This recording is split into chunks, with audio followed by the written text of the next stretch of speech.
Good evening, everyone, and welcome to the December 2, 2025 Public Board meeting of the Halton District School Board. These meetings are open to the public so that all can see and hear our deliberations and how each trustee votes on the business before us in an open and transparent manner. I would like to extend a special welcome to our guests, both in person and online. We are happy to have you join us this evening. We will start with the roll call. Vice Chair Oliver. Good evening, everyone. Trustee Baxter.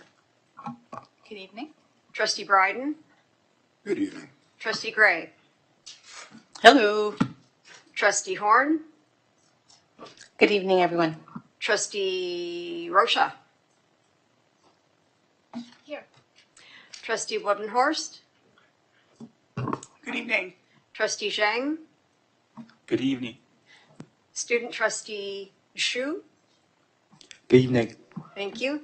And we have regrets this evening from Trustee Ahmed. Trustee Daniele will be joining us remotely this evening, and we have regrets from Student Trustee Ho. So we do need Trustee Daniele is here. Oh, there she, okay, I'm sorry. Trustee Daniele is here. Thank you.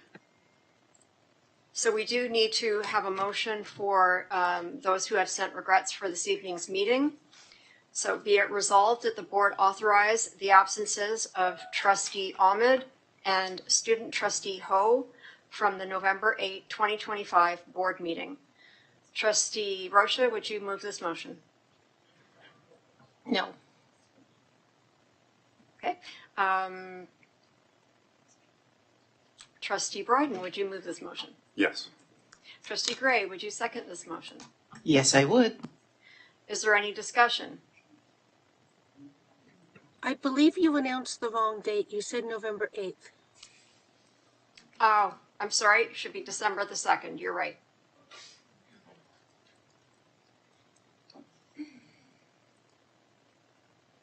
Trustee Horn? Thank you. So I'm just wondering how this aligns with our new direction in terms of being able to miss meetings, and I'm just curious. We passed a motion a couple of meetings ago that we would bring a motion forward to authorize absences of any trustee who is absent for a meeting. Is there any other discussion?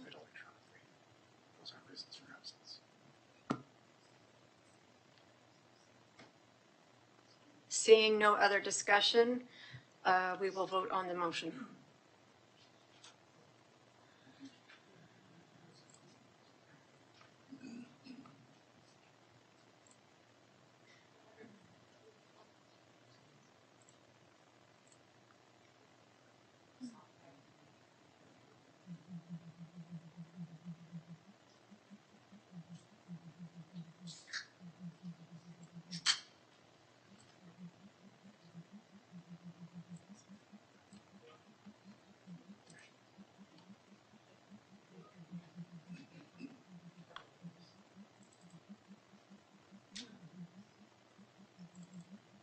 Who are we missing? Sorry? Please vote. The vote has not appeared on my screen. My apologies. Okay. Are you in favor or opposed? In favor. In favor. Thank you. Thank you. That passes unanimously.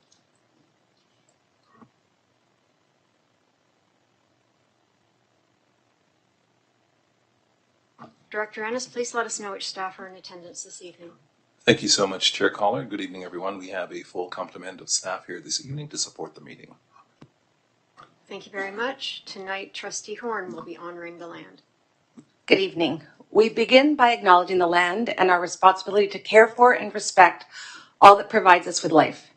This land upon which the HDSB is situated is on the ancestral territory and treaty lands of the Anishinaabeg, Ojibwe, and Michizagig Nation, now known as the Mississaugas of the Credit. Michizagig territory in the past and the present continues to host both Indigenous and non-Indigenous people. The HDSB is committed to continuous knowledge building with respect to actions that address and resolve the ongoing impact of colonialism. We do this by learning and understanding the true history, treaty obligations, duties and responsibilities, and Indigenous rights while actively maintaining mutually beneficial relationships and collectively respecting and caring for the land. And on reflection, as we move into this holiday season, I think it's really important that we recognize that the spirit of the season calls us to move beyond acknowledging the land towards meaningful action, nurturing relationships grounded in respect, reciprocity, and learning. I do hope that this year will inspire us to honor the land, the histories that it holds, and our shared responsibilities to kindness, connection, and community as outlined in our multi-year strategic plan. Thank you. Thank you very much, Trustee Horn. We are now up to 1.3, approval of the agenda. Trustee Daniele, would you make a motion to approve the agenda? Thank you. Yes, I will. Trustee Zhang, would you like to second this motion? Yes, I would. Thank you. Are there any objections to approving the agenda? Seeing none, the agenda is approved by unanimous consent. Are there any declarations of possible conflict of interest for this evening's agenda? Seeing none, we are now up to section 3.0, delegations, presentations to the board, and I will pass the gavel to Trustees Gray and Horn, the co-chairs of the Inspire Awards, to preside over this evening's awards. Thank you, and again, good evening, everyone. So, as you are aware, each month the HDSB Board of Trustees takes a moment at the beginning of our board meeting to honor those unsung heroes who give so much back to the HDSB. These people have gone above and beyond to support our students. We are honored to be able to recognize these often unsung heroes as they have been nominated by the families, the friends, the staff, the students, the volunteers, and the community to recognize how great an impact you have had on our schools. So tonight we have 2 awards to celebrate in person, as well as 7 which will be presented at the award winner schools, which I'll outline after we start with these 2 wonderful people who are here. So tonight we have Ranza Kramer, who is from M.M. Robinson High School, and Trustee Zhang will be presenting it to her.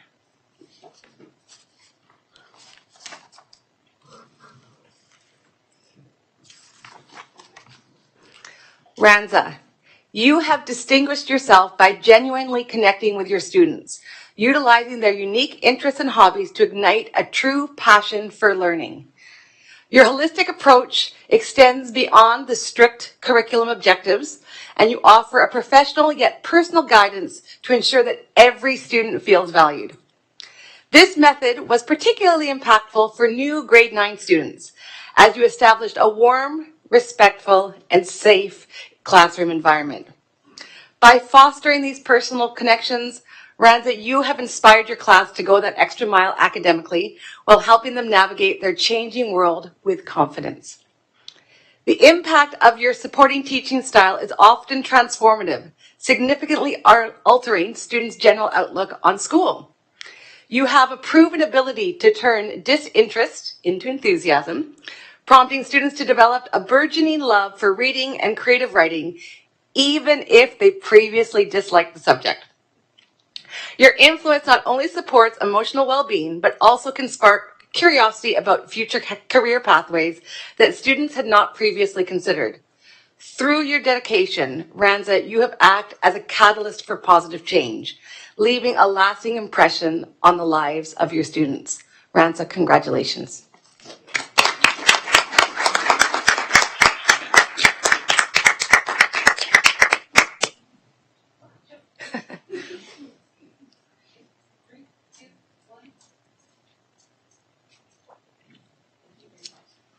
Thank you. So next up, we have Dan Trussell, who is a volunteer at Glenview Public School, and Trustee Bryden will be presenting to him.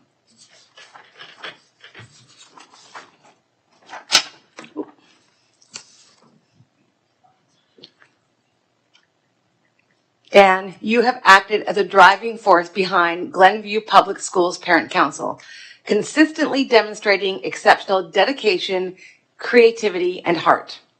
You approach every task with enthusiasm, whether organizing major fundraisers, leading school events, or managing the crucial behind-the-scenes details that allow operations to run smoothly. Notably, you played a pivotal role in guiding the parent community through the recent gymnasium rebuild, tirelessly coordinating initiatives that ensured student physical education and ensuring that it remained a priority during the construction. Your commitment is evident in your unmatched work ethic. You are invariably the very first volunteer to arrive and the very last to depart, ensuring that every project is completed to the highest standard. What truly distinguishes you, Dan, is your reliability and the get-it-done mentality that inspires those around you. In high-pressure situations, you remain calm and adaptable, helping other volunteers pivot and solve problems effectively rather than getting bogged down by challenges. Although you seek no recognition, your impact is profound, fostering a sense of pride within the community and leaving a lasting legacy on how Council approaches its objectives. By bringing both passion and efficiency to the table, Dan, you have truly exemplified the true spirit of volunteerism, focusing entirely on making the school a better place for staff and students alike. Dan, congratulations.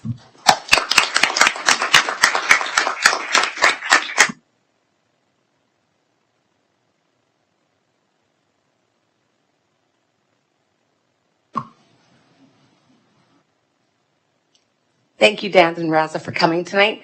We have been able to celebrate these two wonderful people here, but we also have 7 other winners that the trustees will go out to the local schools to give them their awards. And I will just read them out so people know who will still be getting their award.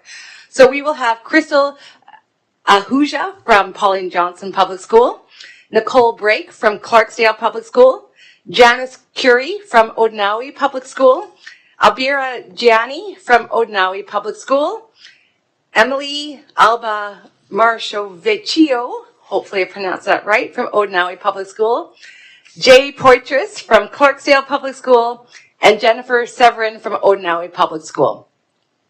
You know, I hear it all the time when I go out into the community, people talking about all these amazing people that are involved in the HDSB who often aren't seen on the front lines. So I really encourage you all to please continue to shine a light on those people who inspire us. Nominate somebody today and celebrate those everyday heroes who make our schools and communities stronger. Please visit the HDSB website for nomination information. Thank you very much, everyone. And thank you to both Trustees Horn and Gray. I just want to highlight that this is Trustee Gray's last meeting as an Inspire Award coordinator. How many years have you been doing this, Trustee Gray? Many years. And on behalf of all of us, I'd like to thank you for your impassioned involvement in this role. It has truly become something that I am personally extremely proud of, and under your leadership, it has been bar none. Thank you. We will now move on to the student trustee report. Student trustee Shu, please go ahead. Good evening, HDSB superintendents, trustees, staff, and viewers. I'm Trustee Xu, and I will be sharing the student trustee report for the month of December. My co-student trustee, Trustee Ho, has sent her regret and cannot be here today. To start off, on November 4th, Trustee Ho and I held our first in-person student Senate meeting. The Senate Executive Council members, as well as the Senate Subcommittee co-chairs, selections have been finalized at the meeting, and 3 motions were voted upon at this meeting to approve the 2025 to 2026 school year Senate Constitution, approve the appointment of the Executive Council, and to approve the appointment of the subcommittee co-chairs, which all passed with unanimous consent. To further our subcommittee initiatives this year, we have also sent out emails earlier this week inviting both superintendents and staff advisors to help out with our student senators in developing workshops and their work within subcommittees. We're incredibly thankful for your support as we now wait on the subcommittee co-chairs to share their schedule before setting on meeting dates. As part of our initiatives, we are also looking forward to chatting with Associate Director Petco on the possibility of fostering responsibility and care of the school environment as part of our curriculum, and meeting with Burlington Transit to discuss more accessible transportation for Halton students within the city soon. From November 13th to the 16th, Trustee Ho and I also had the privilege to attend the fall general meeting hosted by ASAECO. At the conference, we had the privilege to connect with many student trustees across Ontario, as well as receiving professional developments on student advocacy, consent education, work behaviors, and more. We we were able to learn a lot on these topics from the various keynote speakers present at the conference. This includes graduates who were former student trustees, CEO of Possibility Seeds, Farrah Khan, President of OPSPA, the Ontario Public School Boards Association, Kathleen Woodcock, and more.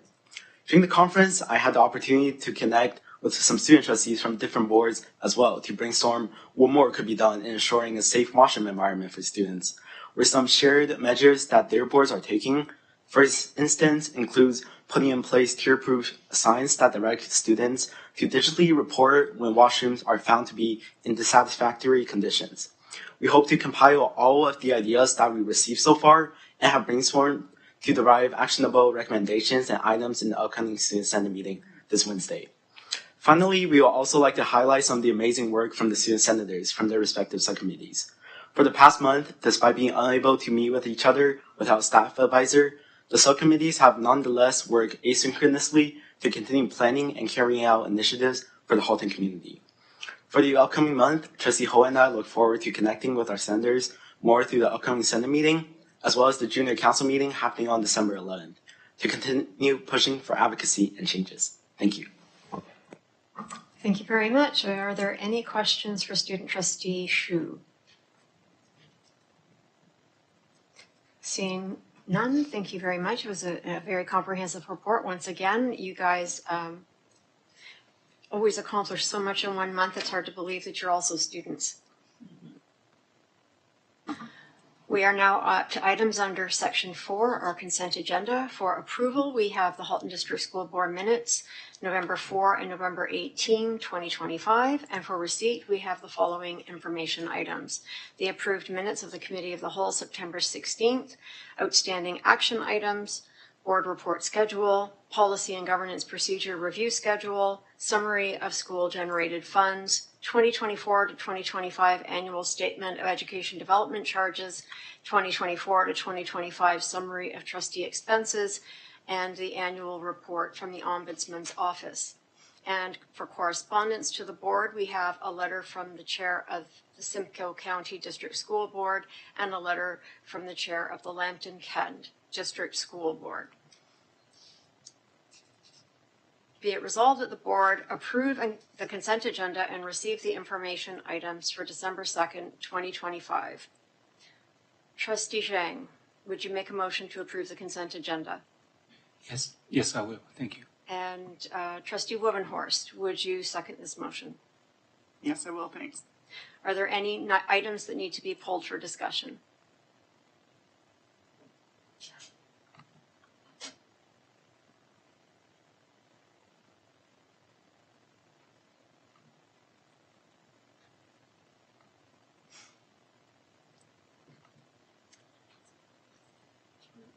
I don't see anybody on the list.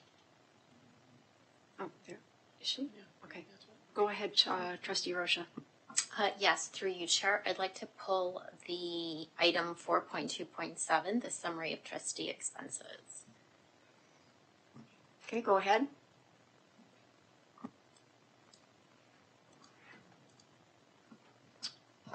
Okay, thank you.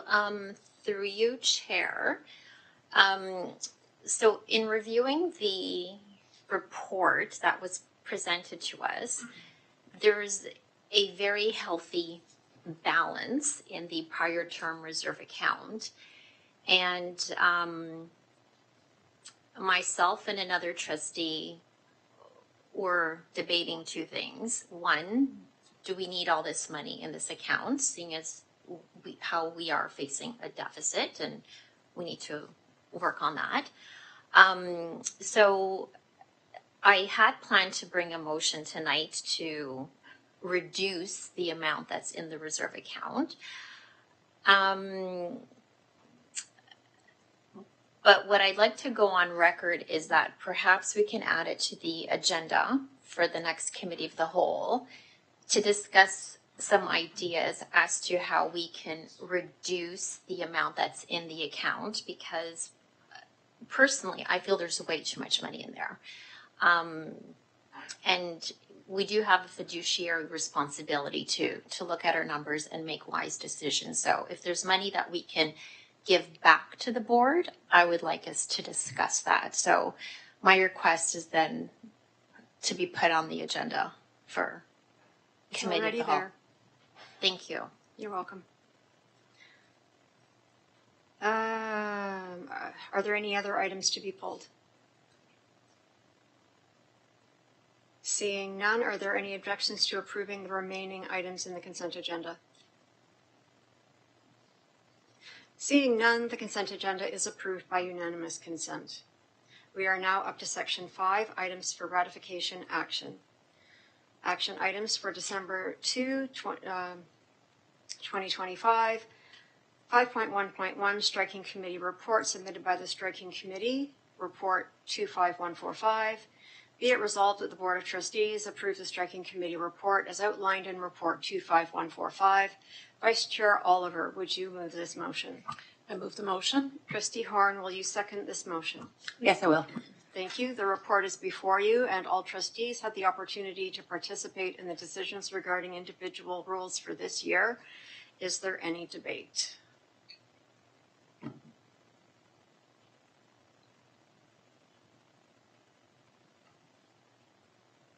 Trustee Rocha. Thank you, through you, Chair. I noticed that, so I had posed a question to Trustee Ahmed because his name doesn't appear on the report, and I was wondering why. And I was hoping that tonight he'd be able to answer that question, but he isn't here. As the chair, do you know why his name isn't on any of the committees listed?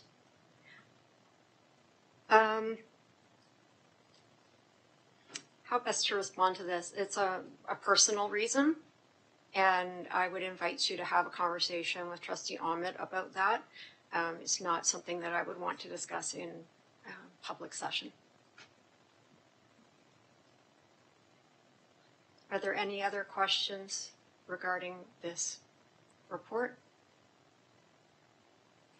Seeing none, we've exhausted our speakers list and we will now vote.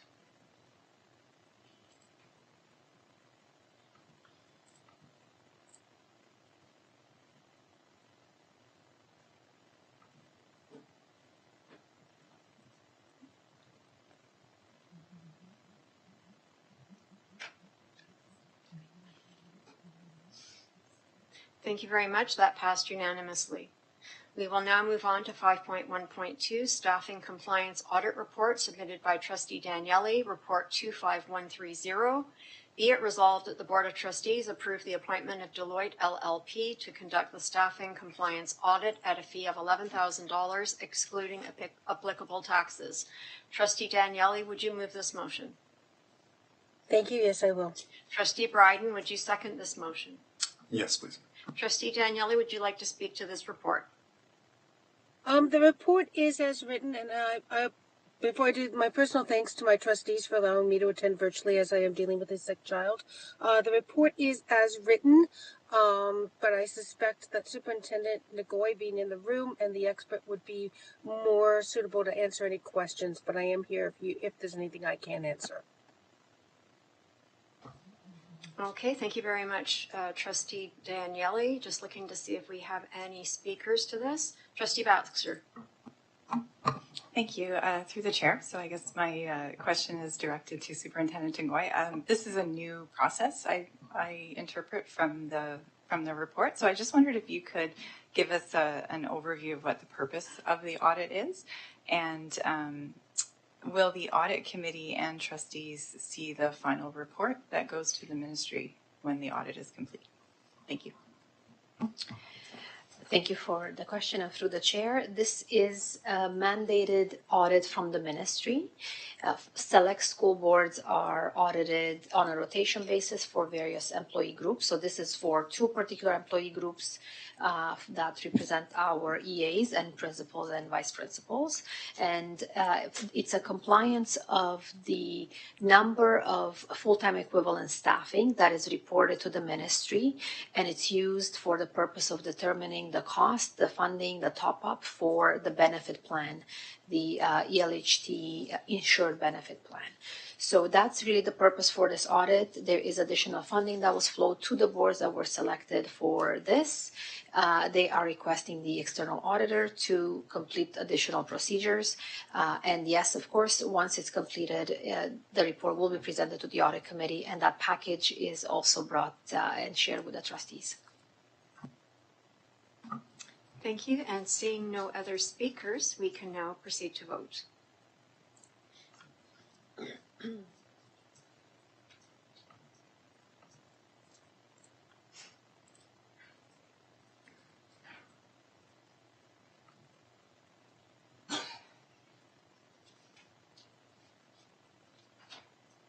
And that passed unanimously. Thank you very much. We now move on to 5.1.3, 2024-2025 financial statements and accumulated surplus submitted by Superintendent Ngoy, Report 25131, and I will read the motion.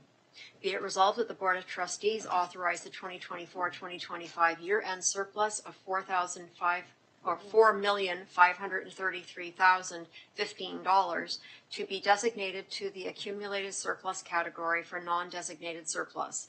And be it resolved that the Board of Trustees authorize the drawdown of $942,062 from various categories of accumulated surplus internally restricted for future use as outlined in Appendix A. And be it resolved that the Board of Trustees approve the audited financial statements for the fiscal year ended August 31, 2025, as appended to this report. Trustee Daniele, would you move this motion? Thank you. Yes, I will. Trustee Rocha, would you second this motion? I would. Superintendent Ngoy, would you like to speak to this report? Yes, thank you. And for Chair Caller, to all trustees, I am happy to present you with a clean, unqualified audit opinion for our annual financial statements for the year ending August 31st, 2025. I just want to mention a few highlights. It was reviewed in detail by the audit committee on November 11th. The audited financial statements year-end has a small surplus of about $3.6 million, which is about $5.4 million improvement over the approved budget and revised budget, which was about $1.8 million deficit. So that is a great news. The motion does speak to the allocation back of the surplus into the top line or the unappropriated or non-designated surplus line, which is it's a good financial measure for our board to have some funds there in case we have fluctuations year over year. So the proposal is to put those funds back into that top line. The actual results of the consolidated statements of operations you'll see are compared to the budget and the prior year. They are significantly higher than the budget, and that is as a result of the ratified agreements through the year. So there's additional funding. It both had expenses and revenues that were reflected, and it's just a matter of timing and when those were agreed upon provincially. So those are the main reasons for the difference between our budget and our financial statements. The main reasons for a better financial position at the end of the year were some additional funding that was received for Bill 124 remedy. Investment revenue was higher, about $1.5 million higher than budgeted, as we had a better cash flow position that was anticipated and delayed site purchasing for our future high school site. We also experienced some budget savings in our expenses for salary vacancies, benefits, and the cost of sick leave replacement compared to budget. We did have some higher expenses as well for utilities and daily maintenance throughout the year. With respect to the notes of the financial statements, I do want to mention a couple of things. There were no accounting policy changes in this fiscal year. Note 10 gives you a bit more detail about the land acquisition, which relates to the North Oakville Secondary School property. Our financial statements also include the proportional consolidation of Halton Student Transportation Services. I think those were the main highlights that I wanted to mention, and I would just want to thank the audit committee and as well my team for all the work that went behind this clean audit opinion and the very smooth year end. And with that, we would be happy to take any questions. Trustee Baxter. Thank you. Through the chair. So one of the items that you mentioned and that we can see is that the provincial grant revenue was more than double what was expected, what was received. And as you mentioned, there was higher core education funding as well. And I'm just wondering, when we are budgeting, staff work hard to find efficiencies, and sometimes that results in eliminating positions and increasing class sizes and that kind of thing. Is there a timing issue in when the province lets the board know that there is other revenue that will be available? And is it so late that other decisions can't be made? And I don't know if I'm I know this is very complicated with $1 billion budget, but if I was to make a budget and decide, well, I can't purchase a certain thing or hire a certain person, and then later on was told, oh, no, you can, but at that point it's too late to do anything about it, right? Because classes have been formed and students are receiving their services. So is there a timing issue, or is this something else? Just on the face of it, it kind of looks like maybe we're finding out a little too late in the year that there's more funding coming in than we thought, and it's just too late to make other decisions. Thank you for the question, Trustee Baxter, for the chair. There's two different aspects maybe I should mention. One, during the normal operating, budget and year, at the very beginning, when the core education funding is released, there are a number of the provincial legislative grants, other referred to responsive education programs, the REPs. Those are one-time in nature and very specific what you can spend them on.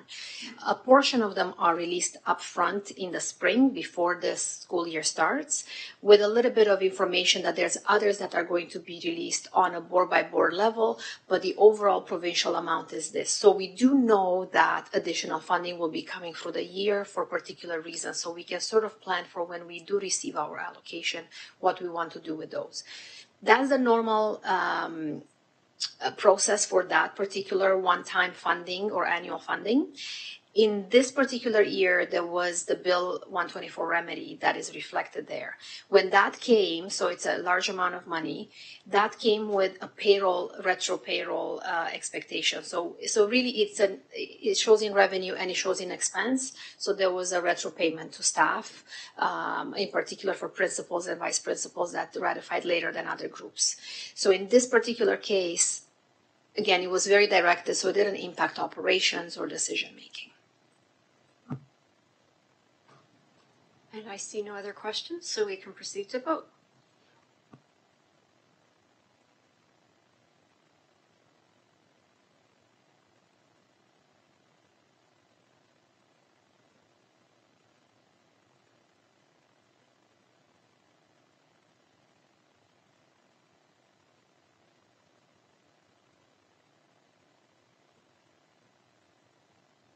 And thank you very much. That did pass unanimously. We can now move on to 4.1.4, access to Halton District School Board premises policy, submitted by Superintendent Fowler, report 25139. Be it resolved that the Board of Trustees adopt the revised access to board premises policy and that all prior versions be revoked. Trustee Wibbenhorst, would you move this motion? Yes, I will. Thank you. Trustee Gray, would you second this motion? Yes, I will. Superintendent Fowler, would you like to speak to this report? Thank you so much. This policy has been here a couple of times, and we've taken some feedback from the trustees, and it's back again before you, and happy to take any questions. Thank you. Thank you very much. I'm just looking to see if there are any speakers to this item. And seeing none, thank you for all your hard work on this. Oh, now we do. I'm sorry. Trustee Baxter.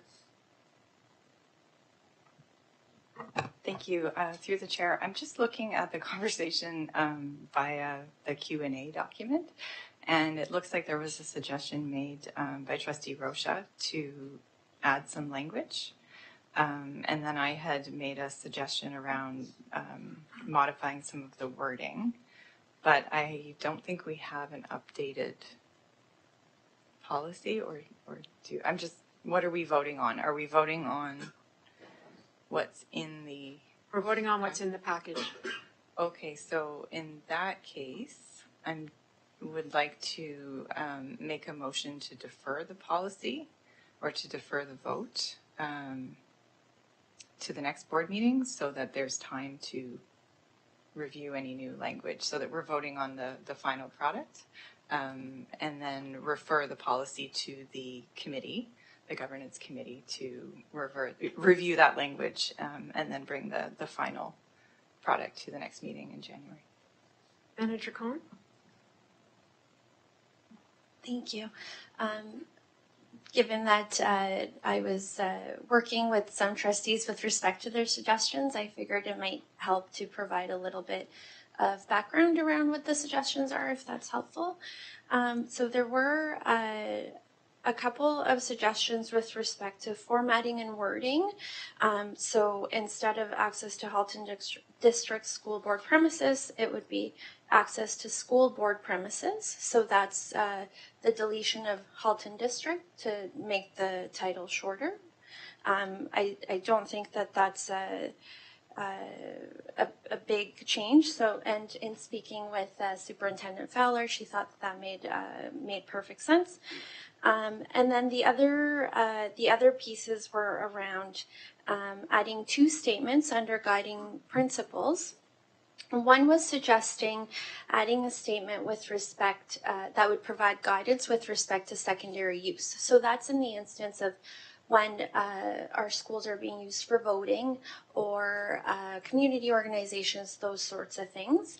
And so my recommendation with respect to that is we have an AP, so the guiding principle under there should really be directing individuals to, if they're wondering about how we navigate secondary uses, to please, so the use of the premises for the purpose by community and for the purpose of rentals shall be in alignment with the community use of schools and rentals administrative procedure. So pointing them to the AP. And then the other suggestion was with respect to grammar of how the HDSB premises must be used for the primary purpose of education and be consistent with the commitments of the HDSB multi-year strategic plan. Since that's administrative in nature and a grammatical correction, I don't see that that's really an issue and necessary to defer. And then the last suggestion was with respect to including a statement in the policy that a reference to preserving the integrity of the instructional day to be included somewhere in there.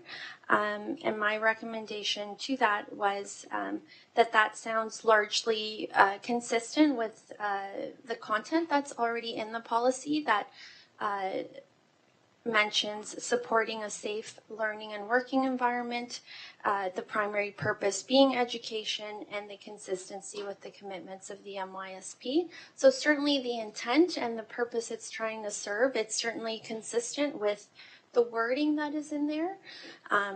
So that's essentially the gist of the suggestions, and I just offer that because I know that it's been before trustees a few times. This is the fourth time. So if that helps at all for making the decision in terms of moving it along, it is a fairly short policy. And yeah, so I just provide that for clarity. Thank you. Go ahead. Thank you. I appreciate that, Manager Khan, and all the work that you've done on the policy, and Superintendent Fowler. So given that the policy is not holding up staff in doing their work because there is appropriate APs already in place, trustees own these policies and we have to approve them. And I think it's important that the form in which we review and approve the policies is final when we do vote. So given that it's not holding up staff or impeding work, I do think that it would make sense to defer the approval until we have the final version for all trustees to consider in the way that it will finally be, as opposed to the Q&A document, which I'm not sure everyone actually uses. Thank you. Trustee Rocha, is your comment along the same vein? Or is it different? Because I'd like to stay on the same A little thread. bit of both. Okay, if you can stay on that thread and then hold back your other portion of your comment till after, because we want to continue on this thread. Okay, so through you, Chair, I do support Trustee Baxter's request to probably defer this to the next meeting or refer it to committee, whatever she sees fit. My concern is that it's almost like this was done backwards. We have an AP in process, like it's out there, and then we're revising the policy, but we've missed elements of what's in the AP. So one of the things I noticed was under the guiding principles, it does talk about the primary purpose of the premises, great, but it fails to mention the secondary purposes. And I only bring that to everyone's attention because the AP for this policy specifically speaks to secondary usage. So in order to have an AP out there that's written based on what's in a policy, there should be mention in the policy that the use of board premises or access to board premises isn't just for education. There is a secondary purpose, which is to allow outside organizations, outside people to use the premise. And I know we do capture a lot of that in the community use of policy, community use of property. But this is, so it's almost like, do we need two policies if they're in essence granting the same rights or access to the board? Because if we're failing to include it here, why is it being mentioned in the respective AP? So the two things aren't jiving. So we either add it in here that there is secondary usage allowed to reflect what's in the AP, or maybe we look at both policies and say, like, why do we have two? Can we not cover both items under one policy? So that's my main concern. Manager Khan, did you want to respond to that? Thank you. Trustee Rocha, I think it makes total sense to point to the AP under the guiding principles with respect to secondary purposes. And I think that wording can be, it can definitely be easily added as noted in the Q&A. But yeah, I think that makes total sense. Because we have an AP that speaks to it, right, is your point. And so why shouldn't we point to it under the guiding principles? And I think that makes sense. All right, so then my question is, APs are supposed to be written based on what's in a policy, and now we're working backwards. We're almost trying to update the policy to reflect what's in the AP. So my concern is when we are updating policies, are we looking at what's already in our APs to ensure that our guiding principles are reflected, or if they need to be changed, they should be changed? Okay, you've gone over time now. I'm sorry, Trustee Rocha. I let you go a little bit beyond. And I'm going to now go to Superintendent Fowler to see if there's anything she wishes to add, because it sounds to me like there's agreement to making the changes that have been requested, and if that's so, then there's no need to defer. Superintendent Fowler. Yes, certainly give thanks through you, Chair Collard, that I appreciate Manager Khan's support with this. I'm happy to make the changes as she has outlined for us to bring it into alignment with what's required and requested. I'm also happy to bring it back if we need to. I just looking to bring this forward to conclusion. Okay, so then my suggestion here would be, and I know that the motion to defer has been made, but it hasn't been seconded yet, so it's not on the floor. My suggestion here would be to accept that the work will be done. And if it is not satisfactory when trustees review what actually appears on the website, they're more than welcome to approach about that at that time. We've now spent probably 2 hours of board meeting time and committee of the whole time trying to talk our way through a policy that I believe is working well. And since it's working well, I think almost what we're doing is quibbling about minor wording and instead of concentrating on student achievement and well-being. So I'm thinking that if we go the simple route and let the changes happen as they've been described and are on videotape in perpetuity on YouTube, that we should be well set to go forward and vote on this tonight, unless somebody wishes to second the motion for deferral. Trustee Rocha? I'll second the motion for deferral. Okay, I'm going to suggest that we take a recess and just give everybody a chance to think this through. We'll come back in about 5 minutes.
Okay, I do see one more speaker on the speakers list, Trustee Baxter.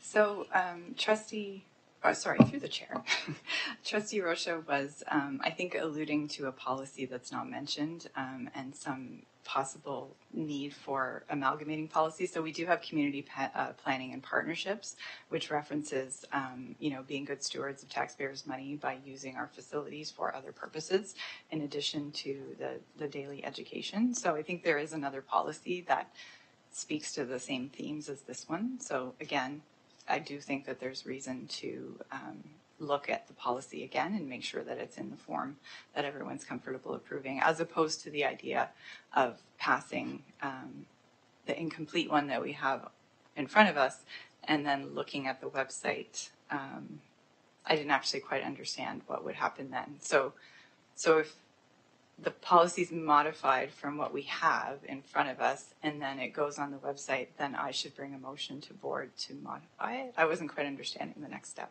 if we were to just approve it as it is. So let me just say there are major and there are minor items that we should be looking at as trustees. Major items would be that the policy disagrees with legislation, isn't respective of our multi-year strategic plan, or goes against other board policies. Those would be major things, or goes against the Human Rights Code. So those are major things, right? The minor things are wordsmithing, maybe people thinking that more needs to go in because of what it says in the procedure. The question is, does the policy work?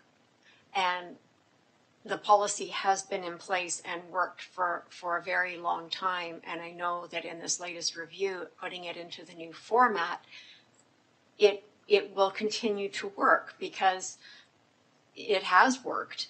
And Superintendent Fowler and Manager Khan have worked very hard to accommodate all of the requests that were made up until yesterday. And then those comments that were made yesterday and today, of course, they couldn't have made those because the agenda package is already done. So they've committed to making those changes. We're not looking at consolidating two policies. This was a cyclical review of a policy, putting it into the format that we're currently using. And that's all that this was. There was no goal for this audit of this particular policy. So it seems to me that we've been spending, I believe, over 2 hours now looking at this particular policy at board meetings and committee of the whole meetings. Who knows how many hours have been spent by Superintendent Fowler and Manager Khan trying to respond to all of the suggestions and requests made by trustees. They've committed to making the changes that have been requested in the latest Q&A, and still the request comes to defer. And I wonder at what point have we lost efficiency? Because to me, it is very inefficient for trustees to be rewriting what is already written because they don't like the way it's written, when the policy isn't even used by trustees. The policy is used by staff, and the staff have been following the policy. There's been no case where the staff has not properly used this policy. So it must be written effectively enough for staff to follow it. I don't like to see us spinning our wheels and making staff work harder instead of working smarter. Let's let staff do things in a simple way and in a smart and effective way. They know what it's about. They understand it. It is a policy for them, and I see no point in deferring this. However, if there is a vote to defer and it goes through, then that's what will happen. This is a democracy, and that's what we will do.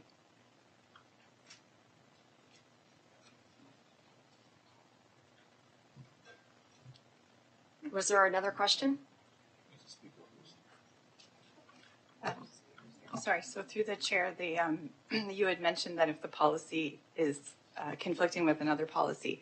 So I believe it does, because as it's written, it does not allow for community use of schools, which is something that we have a policy around. So these two policies, and I understand what you're saying, that we can add language, but that language was not added to what is before us. So I certainly would never want to waste anyone's time. I'm trying to apply the principles of good governance, and as a trustee would like to see the final product when I vote for it. So when the public sees something that I voted for, it's the same thing I saw. So the way that the policy is written now is our schools should be used for the primary purpose of education, which excludes using them for voting, renting out space in our schools to community groups for whatever use they're using it for, recreational clubs that use our schools, that kind of thing. I don't think it's a huge issue. I don't think it's preventing staff from doing the work. I'm just looking to be complete. I will stop speaking and let it go. I would just like to suggest that when we are approving policies, we're approving them complete. And if there's no time constraint, and if we're not preventing staff from doing their work, that we take the time to make sure that all the language is complete and accurate and specific, so that in the next 4 years, we don't have to look at it again unless something changes legislatively. Thank you. Okay, thank you. Moving on to Trustee Horn. Thanks, and I'm sorry, my mic, when I pressed it, it goes away. So I'm not about making work. I've never been about making work, particularly for our staff who work so hard. However, I am hesitant to vote for something on the say-so of we're going to add something without actually seeing it in place. So in that case, I am in favor of both. I don't know if it's Trustee Baxter or Trustee Rocha's motion. Thank you. Thank you. Trustee Rocha. Through you, Chair. So I'm in full agreement that we shouldn't be wasting any more time here. And that it should go back to a committee to flush it out and have it in a way that's amenable to all the trustees before coming back to board. And to your point, policy is under the purview of trustees. It's our job to approve policy, even though it's not a policy we personally use as trustees. We are still responsible for approving the policies. And to what Trustee Horn said, I don't feel comfortable approving a policy based on we're going to add this, we're going to add that. If I'm going to approve something, I want to see the final product. And so I would fully support Trustee Baxter's motion to, and I would say to defer to maybe the governance committee, just to flush it out, to get it in good standing. That's all. That would be a motion to refer to the PB&G committee, not to defer. So that's a different motion. And right now what we have on the floor is a motion to defer. Are we changing the motion? Sorry, I think I used the wrong language. So I made a motion to defer and refer, and I guess is that not correct? So that's a further motion. So I would make a motion to defer the motion to a future, or I would make a motion to defer the policy to a future meeting. I would make a further motion to refer the policy to the governance committee for consideration. Is that correct? And that is an amendment to the original motion. Do you agree with that amendment to the motion, Trustee Rocha? If that's technically correct, yes, I would. And I need a show of hands to see if everyone agrees with that, because we have to vote on the amendment.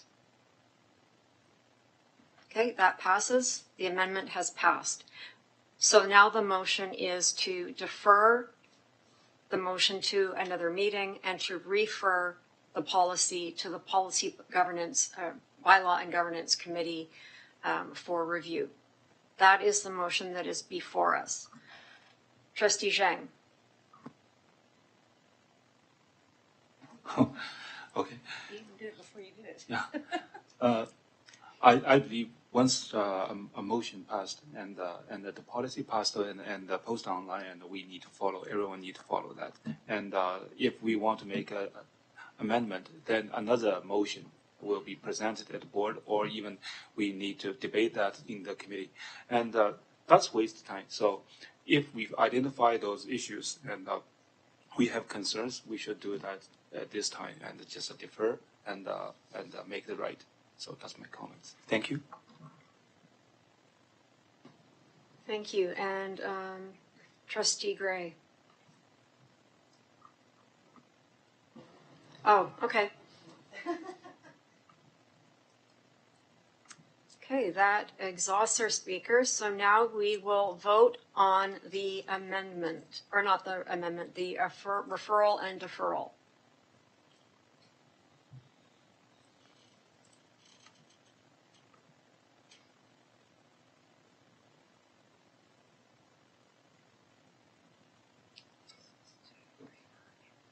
It's not the board premise, it's policy. Sorry, what?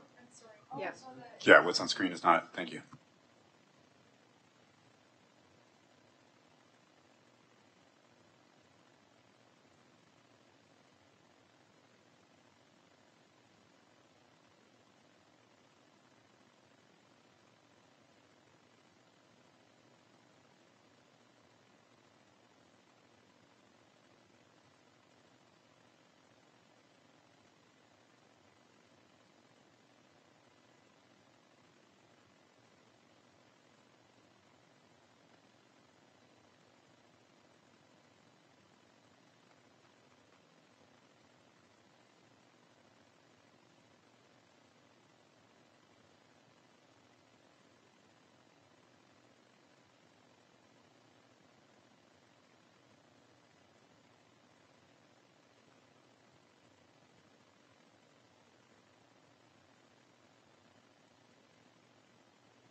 Okay, so the deferral and referral passes.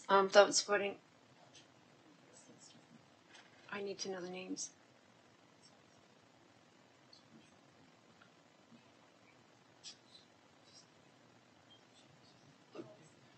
Can you just say them? Yeah. Chair Collard against. Trustee Baxter for. Trustee Bryden for. Trustee Daniele against. Trustee Gray against. Trustee Horn for. Vice Chair Oliver against. Trustee Rocha for. Trustee Wubenhorst for. Trustee Zhang for. Thank you very much. We will see this again at a future board meeting. The next item is 5.1.5, Trustee Pregnancy and Parental Leave Policy Report 25144, brought to you by the Policy Bylaw and Governance Standing Committee. Be it resolved that the Board of Trustees adopt the new Trustee Pregnancy and Parental Leave Policy. Trustee Bryden, would you move this motion? Yes. Trustee Zhang, would you second this motion? Yes, please. Trustee Bryden, would you like to speak to this report? The policies before you as discussed in committee of the whole. Thank you, Trustee Bryden. Is there any debate?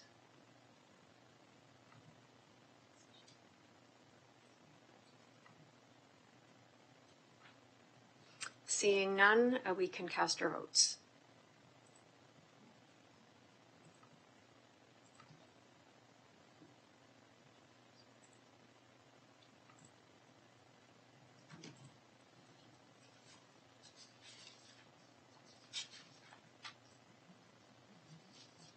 And that motion passes unanimously. Thank you.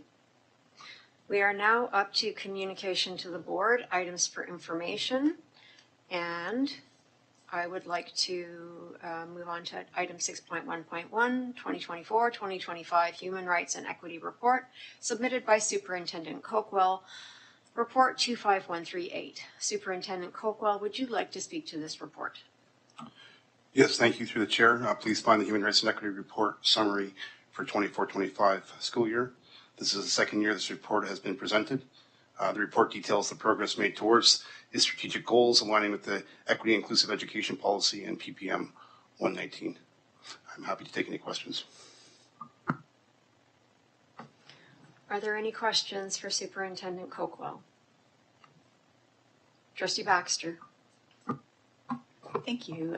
Through the chair, thank you for this report. I just had a question about the section 10, accountability and transparency. So it speaks to measuring progress, and the first section presents data on disproportionality with respect to math, language outcomes, as well as credit accumulation. And the data presented is from the 2020 to 2021. So it's the data that was gathered through the student census, I believe. Correct me if I'm wrong. So it's not showing progress. It's showing the same, the status from that time. And I'm just wondering if we're able to see progress. So other years' data for each of those criteria. Unless, and again, correct me if I'm wrong if I'm missing it, but what I've inferred is that in order to determine disproportionalities, the information shared by students about their race or gender or sexual orientation was cross-referenced with their performance academically, and that allowed the calculation of disproportionality indices. So could that not be done for other years, or is it only possible to show us this one snapshot as opposed to actually measuring progress? Thank you. Trustee Baxter, through the chair. My understanding is that these are calculated the year we do the census. So with the recent census, we'll get updated data to check on that, and we'll be able to report on that in our next report. So I'm just wondering, and it may not be you, Superintendent, who would answer this question, but I'm just wondering why we don't have data for other years, given that we had it for that year on things like academic performance. It's quite happy to admit I'm missing something, but I'm just wondering, we have data on academic performance for students for the intervening years, so why have we not seen progress, or, well, hopefully it's progress, I'd like to think positively, for other years? Yeah, thank you. I'll take that back to the research department and look at what further data we could include in the report. Trustee Bryden? My comment likewise or question likewise is around the support the research department provides to our staff who are trying to use this data to get their job done. Within here, it identifies that the staff census happened last year and results are expected a year after the census was completed. That's a pretty long timeline. I recognize that there's a lot of data to crunch, but it just sounds like we don't have enough resource in our research department to be able to efficiently process that data so that we can have answers to this kind of question in a timely manner. Is that our expected standard that it's a 1 year turnaround to analyze the data from that outcome, from that census? Do I have my timing right? Am I assessing this correctly?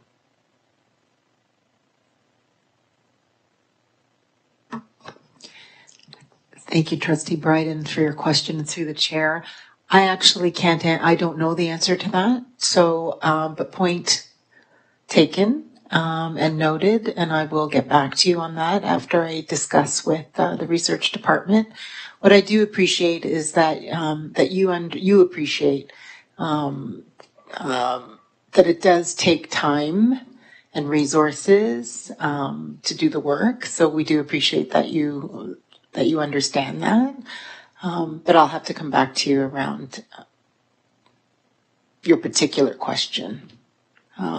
And we will do our best to respond to you directly from Dr. Bisceglia. Okay? Thank you. And if we could get that get that information, that'd be great. Vice Chair Oliver. Yes, through you, Chair. I just wanted to clarify what trustees are looking for.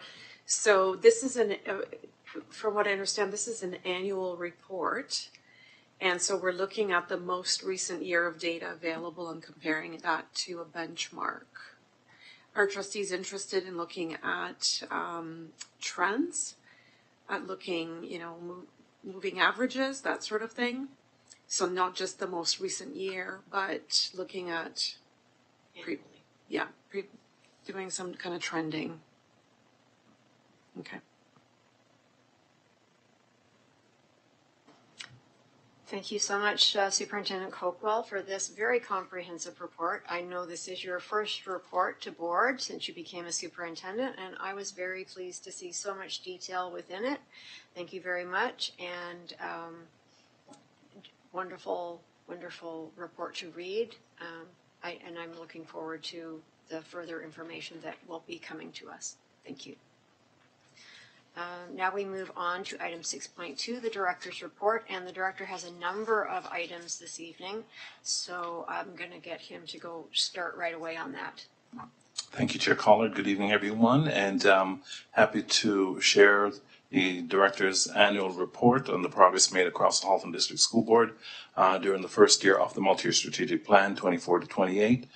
This work reflects the commitment of our students, staff, families, and community members, all moving toward one goal, which is to helping every student to thrive. The director's annual report is online and is now posted and highlights the achievement of our students and staff, and showcases a lot of the success stories that we have become accustomed to, and shows our progress towards our strategic commitments. This report captures both the milestone we've reached and the work ahead. It reflects our shared dedication to strong public education and the ongoing improvement of learning conditions for all HDSB students. The 2025-26 revised estimate update, we have good news to share that our elementary enrollment increased by 342 students for the year, while our secondary students decreased by 136, which resulted in an increase of $2.6 million. Certainly not enough to offset our deficit, but we're grateful in the positive move towards the elimination of it. About half of the increase in expenses was related to salary and benefits, as we added 18 elementary teachers, 1 ECE, and the other half was in operational increases, mostly in utilities and special education equipment expenses. Overall, we expect the revised budget deficit to be approximately $6.7 million, slight improvement over the 7.1 deficit we had projected in June. As we will be within the approved amount, the revised budget does not require further board or ministry approvals. A full report will be presented to the board at the January 6th meeting. Third-party relationships. The following information is provided in response to trustee questions on third-party relationships. To effectively serve our students and families, the HDSB engages and communicates with a vast array of community organizations in Halton and beyond.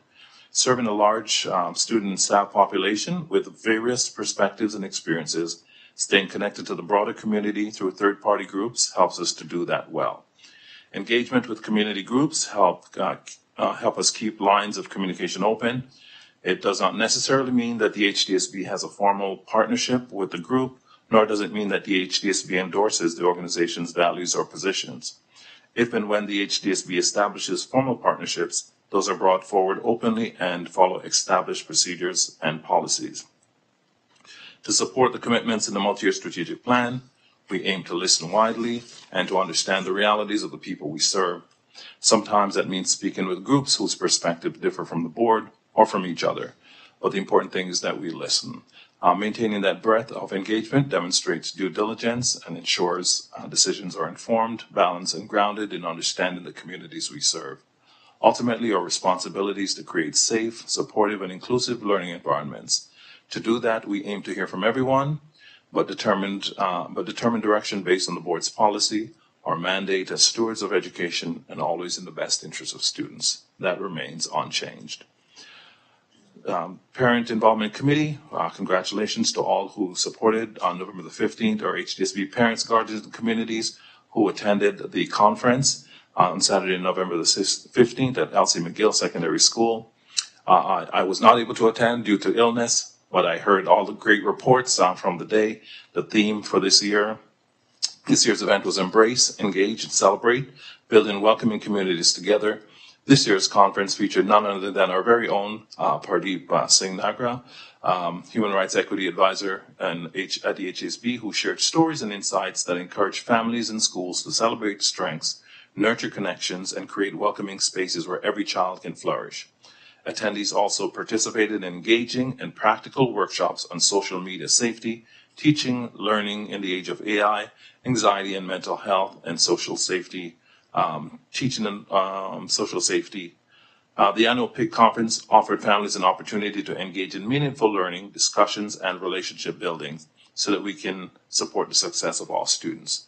We'd also like to thank all the parents and guardians and community for bringing out their 3-year-olds and registering them for our Calling All 3-Year-Old Kindergarten Open Houses.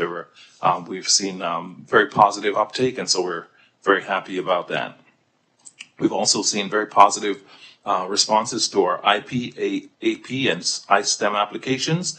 And so just want to give a final plug that for families, you still have one more night in which to make those applications. But thank you for the interest that we're seeing, and this is great. We also have an article that's available, AP versus IB, because we're getting lots of questions around that, which advanced program is right for your child.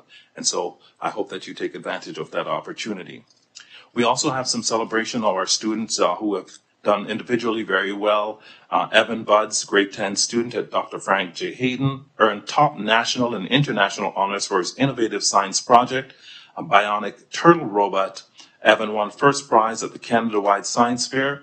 His project is an underwater robot that swims like a sea turtle, designed for autonomous ecological monitoring. The bionic turtle can survey aquatic environments to detect threats like coral bleaching and invasive species. No doubt this is one of Superintendent Flahat's school. Abbey Park High School alum Ryan Sharp takes on Jeopardy! His episode aired on September the 15th, so you can look that up. Ryan played a bold, impressive game, entering the final round with a commanding 27,000. He had successfully wagered all his winnings on both daily double questions he encountered. Challenging Final Jeopardy! Round landed him in second place with a final total of 21,599. So congratulations, Ryan. We want to congratulate the families of John T. Tuck that are bringing families together on healthy tech use.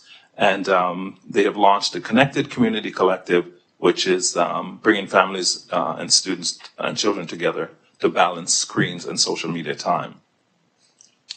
There was also quite a news stir from Lily Cheshelski. She made history as the first female student to score a touchdown in Nelson High School football history. And so congratulations to Lily for being a history maker. There's a video on HDSB Instagram capturing her journey. So if you want to see Lily in action, please take a look at that. The United Way and HDSB Giving campaign is once again in full swing. And so we want to encourage everyone to ensure that we are giving as much as we can, knowing that this support is for a worthy cause. Last year, we raised over $52,000 for 124 programs delivered by 76 agencies across the region. And so I want to encourage everyone once again to donate as much as you can, all staff, and let's do our part to once again raise these totals. It's not too late. So final push towards those goals. Many of you may have been reading over through the media reports that HDSB schools rank highly in the Fraser Institute report. The annual report ranks all Ontario schools based on academic indicators from province-wide test results. And this year, 2 of our schools made it to the top 10. And so we want to say congratulations to Iroquois Ridge High School and Abbey Park High School in Oakville, who were placed in the top 10, and our 2 of 3 schools in Halton that were placed there. So a big congratulations to the Halton District School Board schools. And in fact, there are many more that were placed in the top 25 as well. And so our schools are doing well, as noted by this institute. Now to some sad news. We have had quite the last 4 or 5 weeks of unfortunate students passing away due to illness. I think we've had about 3. And so our hearts go out to the families and to the school communities. Josefa Ishmael, a 5-year-old kindergarten student at Kings Road, will be remembered as a beloved student who will be deeply missed by family, friends, and the school community. We also want to acknowledge the passing of Zachary Gibson, a grade 9 student who graduated from W.I. Dick in June and was at Milton District just at the start of this year.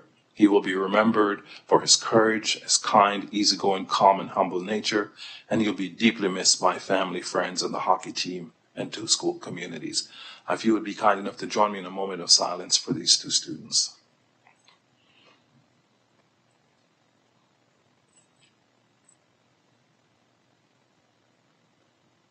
Thank you, and that concludes the director's report for this evening.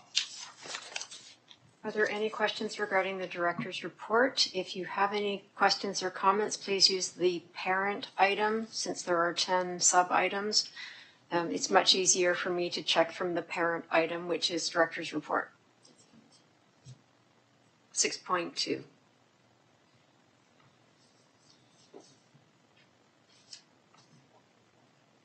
Trustee Baxter. Thank you. Through the chair, I thought you were referring to parent of child. Sorry. And I thought it was pick. Anyway, sorry. It's not even late. It's not even 8 o'clock. Thank you, Director Ennis, for that great report and for mentioning the third-party relationship question that I've had and I think other trustees. I can tell you from the community perspective, as a trustee, you definitely have a reputation for openness and willingness to listen and collaborate. So thank you for that. Engagement with community groups, I believe, is extremely important to ensure that the system is responsive and inclusive. And I would just suggest that partnership is a different relationship than engagement and listening. That should be formalized to set out expectations. The procurement policy sets expectations around non-discrimination, making reference to the MYSP and the Human Rights Code. The Board Code of Conduct sets expectations for students, staff, parents, and guardians. But I'm not sure where expectations are set for community organizations that the board partners with, such as those that are listed in the Human Rights and Equity report that we just received and discussed.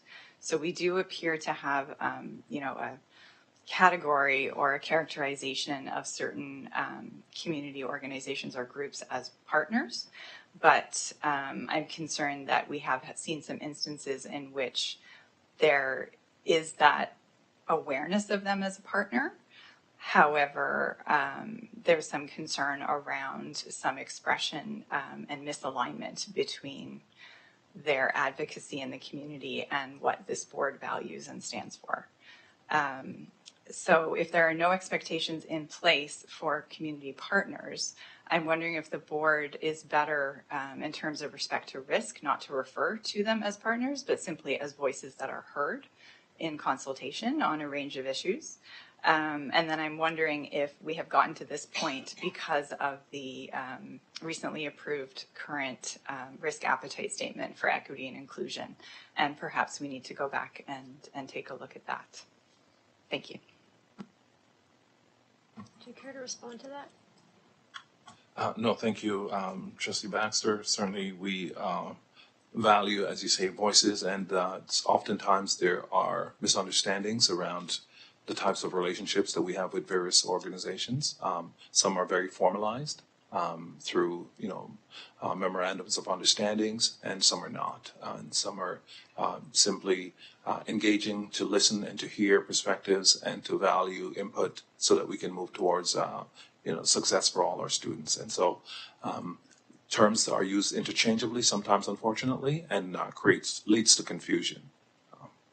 So your point is well taken. If I may, Trustee Baxter, your reference to the report from Superintendent Coquel made me look up that report, and I do see a list of associations that are members of that committee. Is that what you were referring to? No, I'm referring to in the report, number 2, shared and committed leadership, has a list of community partners that. It doesn't say that they're community, oh, it does say that they're community partners, right? The subheading is community organizations, but in the paragraph above it says community partners. Yeah. Okay, now we are looking at the same thing. Okay, thank you.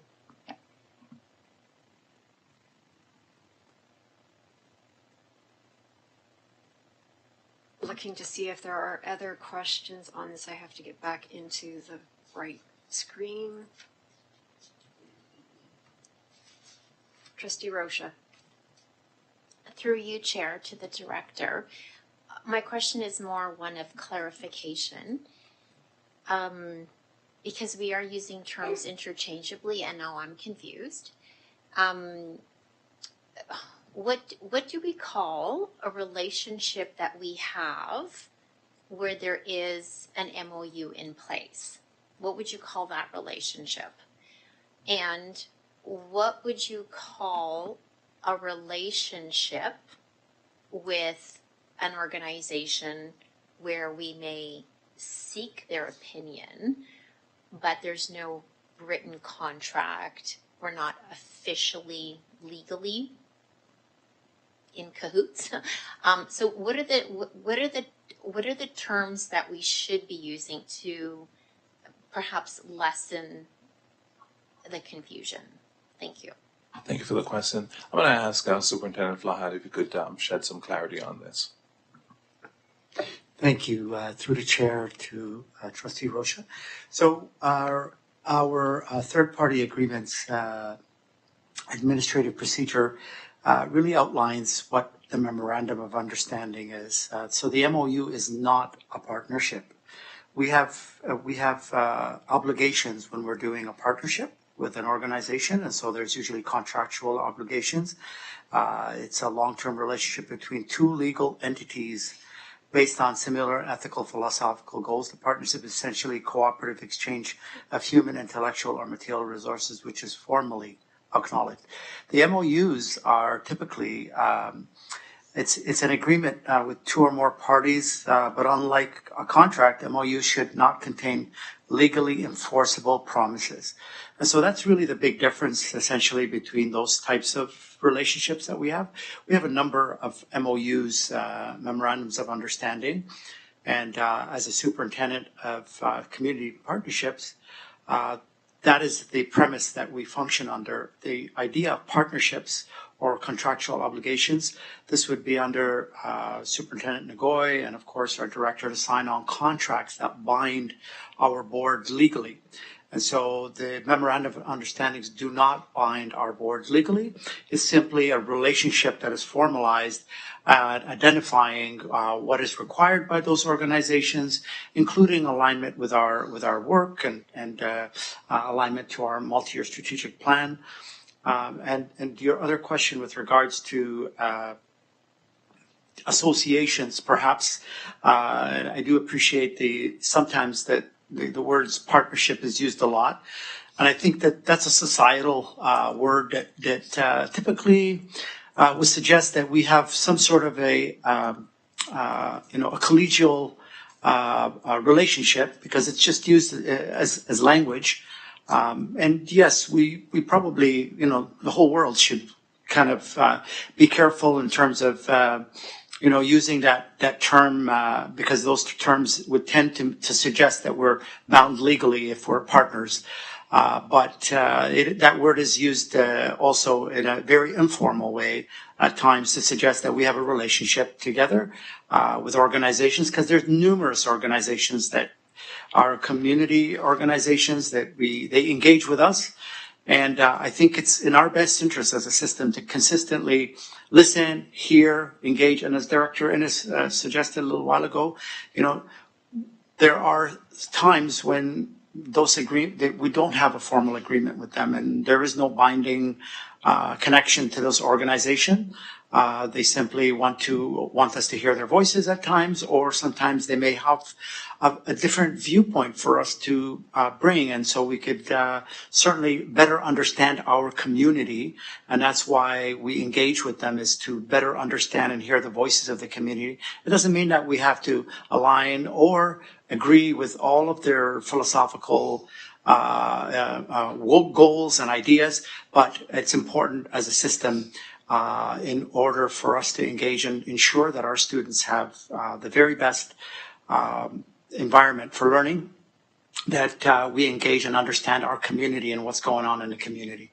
So I hope that explains a little bit about the different types of relationships that we engage in regularly. But the MOUs, for me personally, are from my portfolio, are the mechanisms that I engage with when we have an organization that really has a lot to offer our students and our community and our schools. We formalize it, not in a legally binding way, but in a spirit, really the spirit of collaboration is really what it's all about. Might I suggest that going forward, when we're talking about associations that are members of SEAC, for example, or of the HREIE committee, that we refer to them as committee members or community organization committee members instead of as partners. Because it is very confusing when we have formal partnerships, informal partnerships, and then we have some, like our SEAC has all kinds of associations on it, and we have no formal partnership with them at all.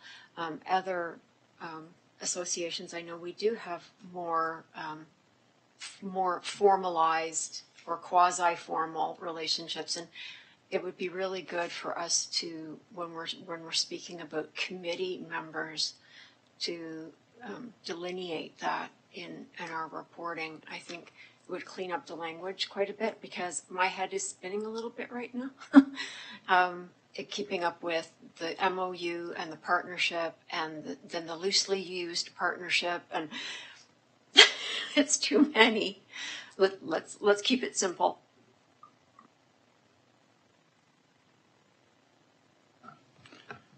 Thank you, Chair Collard. I do believe the references that I suggested earlier were about formalizing and the idea, the difference in language, and I do appreciate that, and so certainly point well taken. I think that we have, our policy around community planning and partnerships. It's called the Community Planning and Partnerships Policy, and so that policy has been put into place to suggest that there are some things that are formalized and there are some things that are informal, but the language and being able to strike out the word and the use of the word partnership, I think would probably not align with a lot of the societal and also numerous connections that community partners may suggest that they have with each other out there. So I think that trying to call it just an association may send some sort of messaging to the organizations, because it's about the word partnership for us when there's a document in place to suggest that there's a legally binding, but the language of saying to someone that you're a great partner, for example, being able to say, well, we're not allowed to use that word to say you're a great partner anymore. You're a great association. I think that would be highly problematic. But we do have a board. We do have our policy, community planning and partnerships policy, that suggests that word that was put into place and approved by the board here would suggest that word is acceptable for use in relationships in terms of with organizations as well. But when we formalize it, though, then we cannot bind without using the proper terms. Yes, I was referring to committees, so not our community associations that we partner with in our schools, but those that sit on our committees, if we would refer to them as committee members in the future, because I think that's where the lines got blurred. For me anyway, that's where the lines got blurred. Trustee Rocha, did you have a follow-up? I do not.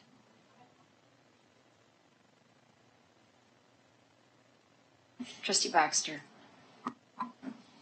Thank you, through the chair. So I think the confusion and the head spinning is unwarranted. So I know that I serve on both SEAC and the Human Rights and Equity Advisory Committee, and I can assure you the board does not refer to those committee members as partners. Those are community association committee members. I have no concern with that whatsoever. My concern is just the mention in the report and the perception of certain community organizations being partners without any kind of formal agreement that imposes any expectations on those partners. So if a community organization is using our logo publicly, I can tell you that the perception publicly is that they are a partner. And when we call them partners in reports, that certainly enforces that. So in that circumstance, is it possible for the board to initiate an MOU or some sort of a formal agreement with those organizations using our logo such that we can impose some expectations on them in the same way that we do any other organizations or contractors that we have in our schools to protect us from, I think, what is significant risk of the public perceiving that some of the views and activism of a community association that is contrary to our core values around inclusion and acceptance is representative, or that we are endorsing that.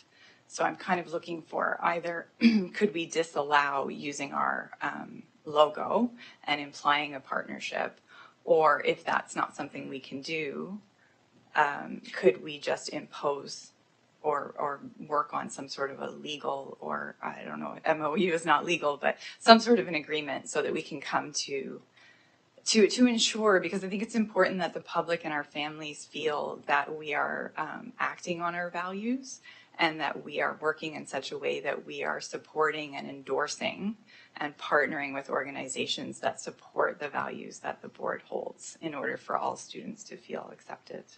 And again, I was perceiving that perhaps some of these partnerships and relationships and the use of our logo could be because we as trustees approved a risk appetite statement for equity and inclusion that we are somewhat comfortable with risk.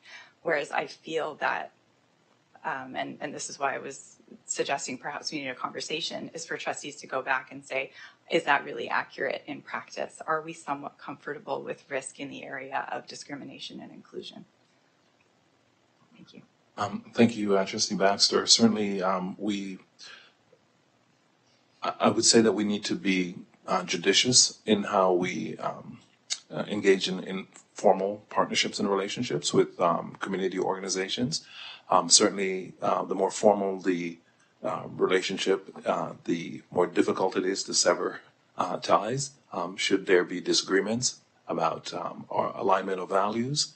And so, where there are informal relationships in play, we certainly can and do ask for removal of logos. We do grant it in limited circumstances for specific reasons, even if there is not a formalized relationship or our memorandum of understanding that we have. Sometimes those are granted, and we can and do ask for the removal once those the purpose is served, and those and so yes, we can and we do, and often ask for the removal of our logos. So I know our communication and engagement team monitors that very closely, and so if there are problematic conversations or organizations misuse of the logos, we certainly can and often ask them for a removal of our logo, because to your very point about community and public perceptions, I think is critical for our organizations and the confidence that the community has in us and how we engage with others. Is there a follow-up? Okay, thank you. So that is the last question for the director's report. So we now move on to 6.3, communications from the chair. And I'm continuing with my work of HDSB trustees in my monthly report. November, as all the preceding months, was a very busy month for trustees yet again. We continued in our pursuit of relevant and meaningful professional development, with individual trustees attending several workshops and forums. As always, the learning has been shared and resulted in improving our governance. As chair, I am always seeking opportunities to make our governance more effective and efficient, and I'm quite pleased when we apply updated practices to our board. We attended Remembrance Day ceremonies at our schools and in our communities. We actively participated in discussions regarding the budget and what next year's budget might look like given the continued underfunding of publicly funded education in Ontario. We also wrapped up the third year of our 4-year term and determined our committee memberships for this year. Trustees have been and continue to be very active on statutory, staff-led, and trustee-led committees, as well as other roles that serve our communities. Now, as for committee updates, I'm wondering if we have any reports to wrap up the past year for our statutory or staff-led committees tonight. Go ahead, Trustee Bax. Thank you.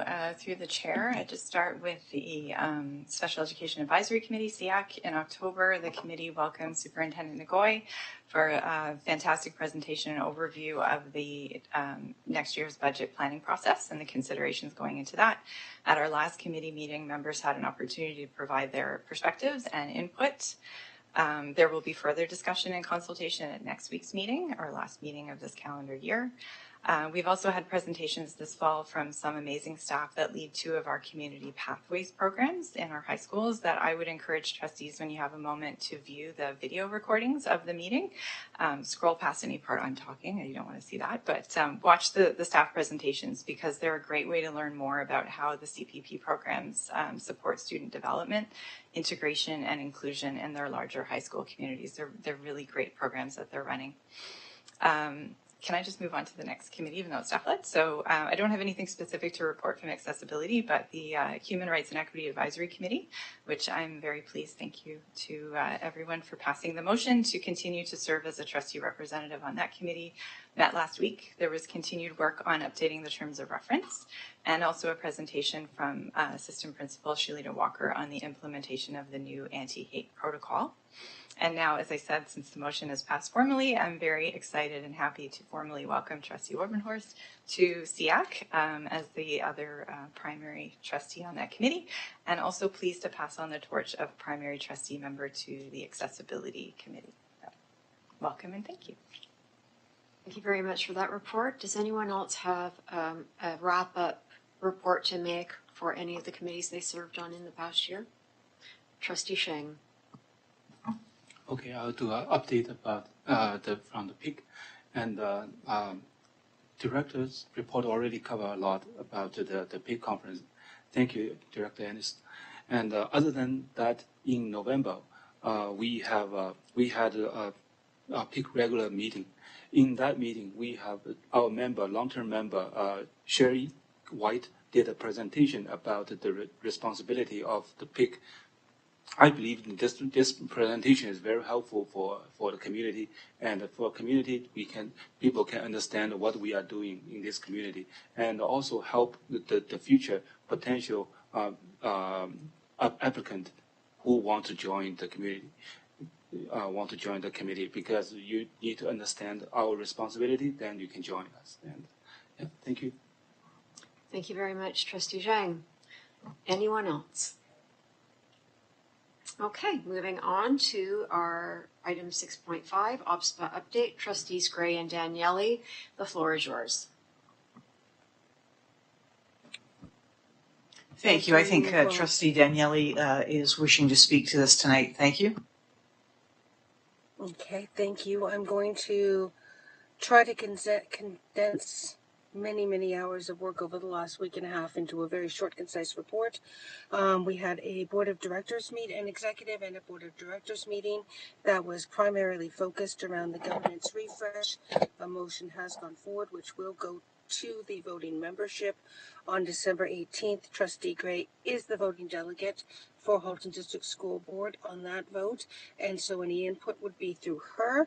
But I am also hosting a Zoom meeting for Central West trustees who might be interested in knowing more about what it is. It is simply an information session. Any input must go through your Board of Directors meeting.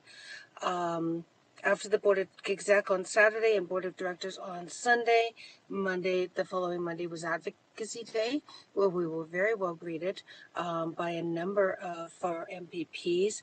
I believe I had 5 meetings that day with MPPs of varying parties, and we were very well received. As you know, it was just after Bill 33 had passed. So OPSA is working very diligently on Bill 33 and advocating for trustees. With this new implementation of Bill 33, you will have seen press releases with comments on Bill 33, as well as the news this morning on the supervision of the Near North District School Board. And I imagine that there will be more communications coming from OPSA tomorrow, because it's my understanding that the Minister of Education has called a press conference for 9:30 tomorrow morning, and we don't yet know what that will entail. The OPSA executive is meeting weekly to stay on top of the issues and form communications. Beyond that, I would also remind trustees that registration is open for the Public Education Symposium in January. There are a number of speakers there. It is, for the first time ever, it is also open to superintendents and directors of education, so it has less of a governance approach and more of a professional development approach for anyone who wishes to join us. And on the Saturday, I would encourage all trustees to come to the regional meeting as part of Public Education Symposium, which again will talk about the governance refresh as well as the long-term sustainability of OPSPA and trustees. I think that's about it. Have I missed anything, Trustee Gray? No, I think that you were covered it very well. Thank you very much, Trustee Daniele. I'd just like to say that I attended one of the information sessions, and I know that Trustee Gray has as well. I would highly recommend attending one of them if you're able. If there's still one outstanding, I think maybe they're all done now, but it was only 35 minutes long. They may have recorded. They did record, I think, so they might be available for viewing from OPSPA if you weren't able to participate. They were taking questions, not answering them during the session, but compiling answers, and those answers will be going out to all trustees as well. So it was well worth spending the time, and I know that I asked a number of questions, and I'm sure I wasn't the only one. Thank you very much for your report. I'm not seeing any trustees on the speakers list, so best of luck to both of you as December continues. We're just at the very beginning now, and I know that the minister's making an announcement tomorrow, so we'll see what we wake up to in the morning. Now we will move on to 6.6, trustees' questions of clarification for public session.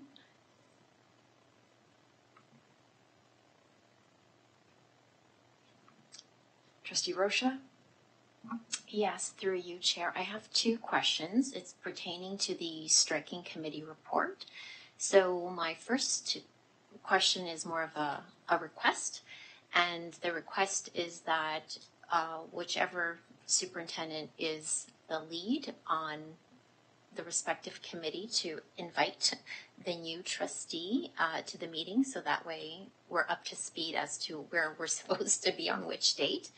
And then the second question is maybe a refresher, but for me, for the standing committees, so board assessment, financial advocacy, and the policy bylaw and governance, we have now new membership. Can you remind me again how these committees will restart? Because nobody's been elected as the chair of the committee. So how do we start our meetings for the upcoming year? I would suggest that a member from the committee reach out to the other members of the committee and set a time mutually agreed upon for the first meeting, and therein determine who the chair would be. Thank you for bringing that up, because I also wanted to mention that in conversation with Manager Khan, she has agreed to be the director's delegate on all three of the standing committees. So when setting up your times, please consider her work hours, because we wouldn't want her to be expected to attend a meeting in the evening. She has also offered to act as secretary for all three, so that the common form of note-taking will be occurring across all three, and the members can be more devoted to the actual conversation and discussion and work of the committee.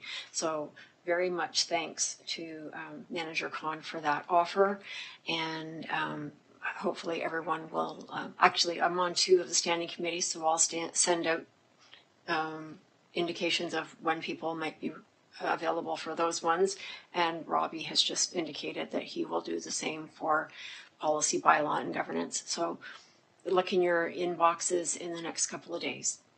Thanks for the reminder of that, Trustee Rocha. And seeing no other questions of clarification, we come up to trustee news. Are there any announcements from any trustees this evening?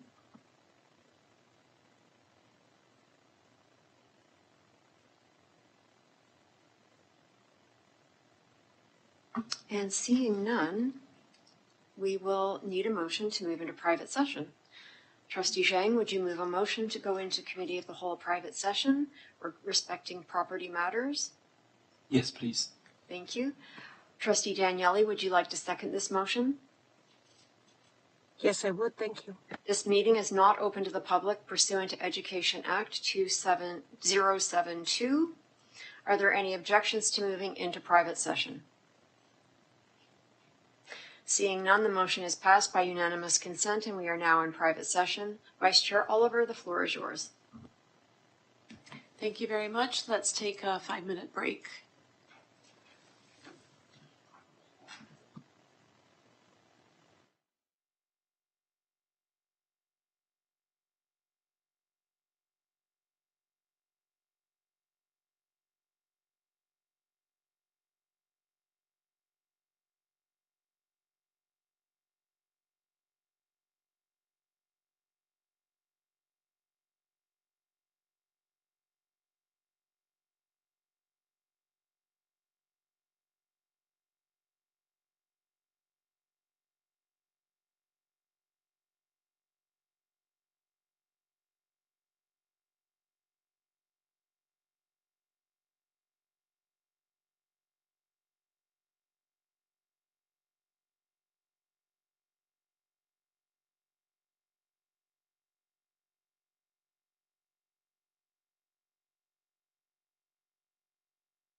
We are back, and we are now back in public session. We are now up to item 8.0, approval of business transacted in committee of the whole board private session. Vice Chair Oliver, do we have any business from private session that requires approval? We do. We have 3 items that need our approval. And I'll start. Be it resolved that the Halton District School Board approve the resolution from the Halton District School Board Committee of the Whole private session, December 2nd, 2025, respecting property matters, report 25140, private session agenda item 4.1, and I so move. Trustee Daniele, would you second this motion?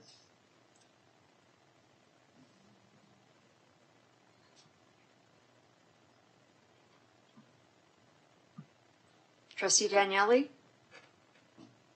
I'm sorry, I said yes that I would. Can you hear me? Yes, now I hear you. Thank you.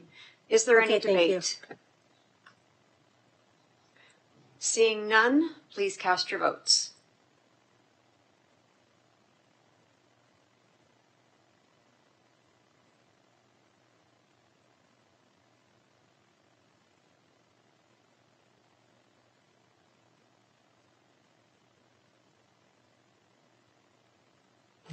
That passes unanimously. Are there any other items? Yes. Item 2. Be it resolved that the Halton District School Board approve the resolution from the Halton District School Board Committee of the Whole private session, December 2nd, 2025, respecting property matters, report 25141, private session agenda item 4.2, and I so move.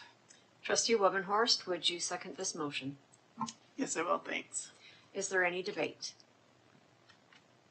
Seeing none, please cast your votes.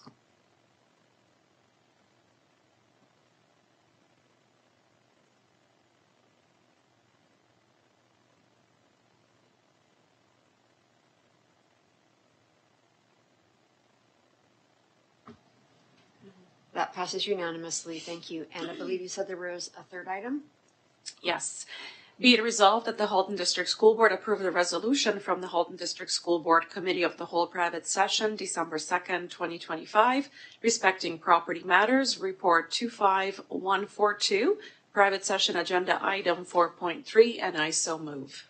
Trustee Gray, would you second this motion? Yes, I would. Thank you. Is there any debate?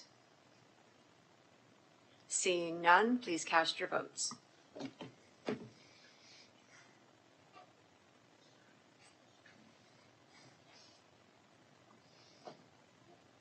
And that motion passed unanimously. Thank you very much for your attention this evening. We have reached section 9, adjournment. As our agenda is exhausted, I call this meeting adjourned.